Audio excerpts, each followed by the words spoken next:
नमस्कार दोस्तों, आज मैं आपको ज्येष्ठ पूर्णिमा की व्रत कथा सुनाने जा रही हूँ। एक समय की बात है, एक नगर में धनेश्वर नाम का एक ब्राह्मण रहता था। उसकी स्त्री अति सुशील रूपवती थी। दोनों ही बड़े प्रेम के साथ रहते थे। घर में धन धान आदि की कमी नहीं थी। उनको एक बड़ा दुख था कि उनके कोई संतान नहीं थे। इस दुख से वह अत्यंत दुखी रहते थे। एक समय एक बड़ा तपस्वी योगी उस नगरी में आया। वह योगी उस ब्राह्मण के घर को छोड़कर अन्य सब घरों से भिक्षा मांगकर भोजन किया करता था। रूपवती से वह भिक्षा नहीं लिया करता था। उस योगी ने एक दिन रूपवती से भिक्षा न लेकर किसी अन्य के घर से भिक्षा लेकर गंगा किनारे जाकर भिक्षान को प्रेम पूर्वक खा रहा था। धनेश्वर ने योगी का यह सब कार्य करते हुए देखा।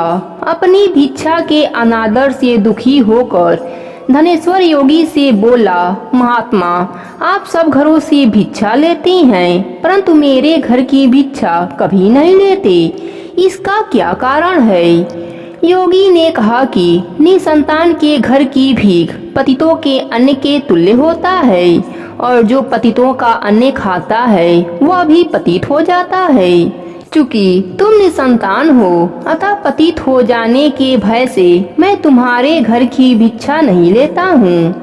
धनेश्वर यह बात सुनकर अपने मन में बहुत दुखी हुआ और हाथ जोड़कर योगी के पैरों पर गिर पड़ा तथा दुखी भाव से कहने लगा, हे महाराज, यदि ऐसा है तो आप मुझे पुत्र प्राप्ति का उपाय बताइए। आप सर्वज्ञ हैं, मुझ पर अवश्य ही यह कृपा कीजिए।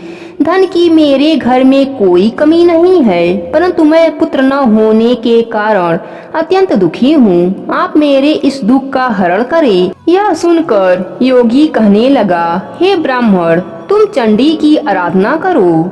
ब्राह्मण घर आकर उसने अपने पत्नी से सब वृतांत कहा और तप करने वन में चला गया।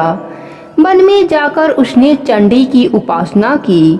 चंडी ने 16वें दिन उसको सपने में दर्शन दिया और कहा, हे धनेश्वर, जाओ, तेरा पुत्र होगा, परंतु वह 16 वर्ष की आयु में मृत्यु को प्राप्त हो जाएगा। ब्राह्मण ने हाथ जोड़कर कहा, माँ, कोई ऐसा उपाय बताइए जिससे मेरा पुत्र अल्पायु न रहे। तब माता ने कहा, अगर तुम दोनों स्त्री पुरुष 32 पूर्णिमा का व्रत विधि पूर्वक करोगे तो वह दीर्घायु हो जाएगा। देवी जी की असीम कृपा से उसे एक अत्यंत सुंदर पुत्र उत्पन्न हुआ, जिसका नाम उन्होंने देवी दास रखा। माता पिता के हर्ष और शोक के साथ वह बालक शुक्ल पक्ष के चंद्रमा की भांति अपने पिता के घर में बढ़ने लगा। भवानी की कृपा से वह बालक बहुत ही सुंदर, सुशील और विद्या पढ़ने में बहुत ही निपुण हो गया। दुर्गा जी की आज्ञा अनुसार उसकी माता ने 32 पूर्णिमा का व्रत रखना प्रारंभ कर दिया था। 16वां वर्ष लगते ही देवी दास के माता पिता को बड़ी चिंता हो गई कि कहीं उसके पुत्र की इस वर्ष मृत्यु न हो जाए। इसलिए उन्होंने अपने मन में विचार किया कि यदि यह दुर्घटना उनके सामने हो गया तो वह कैसे सहन कर पाएंगे।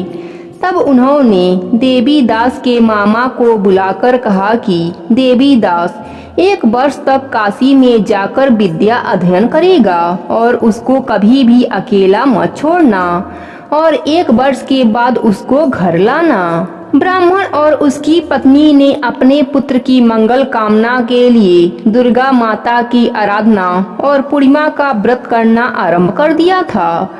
मामा और भांजा रात्रि बिताने के लिए एक गांव में ठहरे। उस दिन उस गांव में एक ब्राह्मणी की अत्यंत सुंदरी गुणवती कन्या का विवाह होने वाला था। संयोगवश होने वाला दुल्हा काना था। यह बात वर के पिता ने छुपा कर रखी थी। उसने जब देवी दास को देखा तो सोचा, इसी से कन्या का लग्न करा देता हूँ और विदाई अपने बेटे के साथ करा दूंगा। वह इस बात को लड़के के मामा से कहा। वह तैयार हो गई। देवी दास का विवाह संपन्न हो गया। विवाह कार्य समाप्त होने के बाद भोजन करने वर और वधू बैठे। देवी दास उस कन्या के बारे में सोचकर रोने लगा। कन्या ने रोने का कारण पूछा तो देवी दास ने सारा वृतांत सुना डाला। इस पर कन्या ने कहा, हमारा शादी अग्नि के सामने हुआ है। हम आपको ही अपना पति मानते हैं। मैं आपकी ही पत्नी रहूंगी, किसी अन्य की कदापि नहीं बनूंगी। तब देवी दास ने कहा, ऐसा मत करो, क्योंकि मेरी आयु बहुत थोड़ी है। मेरे मरने के बाद तुम्हारी क्या गति होगी। परंतु कन्या दृढ़ विचार वाली थी। वह बोली, जो आपकी गति होगी वही मेरी भी गति होगी। हे स्वामी, आप रोना बंद कीजिए और भोजन ग्रहण कर लीजिए। इस प्रकार देवी दास काशी पहुंच गया। जब देवी दास की आयु पूरी हो गई तो धर्मराज जी ने अपने दूतों को देवी दास के प्राण लेने के लिए भेजे, परंतु व्रतराज के प्रभाव से वह देवी दास को नहीं मार सके। फिर स्वयं धर्मराज जी आए और वह भी देवी दास के प्राणों को न ले जा सके। धर्मराज जी को विवश होकर लौटना पड़ा। जब 1 वर्ष काशी में बीत गया तब देवी दास अपने मामा के साथ घर आने के लिए चल दिया। रास्ते में उसी गांव में रुका जहां उसकी शादी हुई थी। लड़की के पिता ने उसको पहचान लिया और बड़े सम्मान के साथ अपने घर ले गए। इस प्रकार धनेश्वर 32 पूर्णिमा के व्रत के प्रभाव से पुत्रवान हो गया।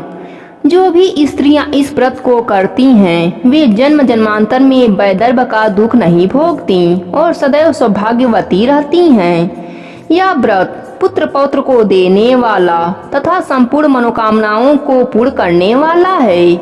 32 पूर्णिमाओं के व्रत करने से व्रती के सब प्रकार की इच्छा भगवान शिव जी की कृपा से पूरी हो जाती है।